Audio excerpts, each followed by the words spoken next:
Hello મિત્રો, હું રાકેશ પરમાર ફરીવાર ચામડા સોઈ મશીનમાંથી તમારું સ્વાગત કરું છું.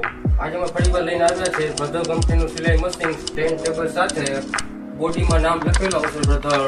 કમ્પ્લીટ સેટ આવી જશે, સાથે 1 વર્ષની વોરંટી આવી જશે. કમ્પ્લીટ આખો સેટ આવી જશે માત્ર ને માત્ર 7,000 માં. હા 7,000 માં કમ્પ્લીટ સેટ આવી જશે. હોમ ડિલિવરી પર આપણે ઉપલબ્ધ છીએ. વધુ માહિતી માટે કે ઓર્ડર બુક કરવા માટે તમારી મોબાઈલ સ્ક્રીન ઉપર નંબર આપેલો છે. હમણાં નંબર કોલ કરીને તમે વધુ માહિતી કે તમારો ઓર્ડર બુક કરાવી શકો છો. ધન્યવાદ. હેલો મિત્રો, હું રાકેશ પરમાર ફરીવાર ચામડા સોઈ મશીનમાંથી તમારું સ્વાગત કરું છું. આજે અમે ફરીવાર લઈને આવ્યા છે બ્રધર કંપનીનું સિલાઈ મશીન સ્ટેન્ડ ટેબલ સાથે. બોડીમાં નામ લખેલું આવશે બ્રધર. કમ્પ્લીટ સેટ આવી જશે, સાથે 1 વર્ષની વોરંટી આવી જશે. કમ્પ્લીટ આખો સેટ આવી જશે માત્ર ને માત્ર 7,000 માં. હા 7,000 માં કમ્પ્લીટ સેટ આવી જશે. હોમ ડિલિવરી પર આપણે ઉપલબ્ધ છીએ.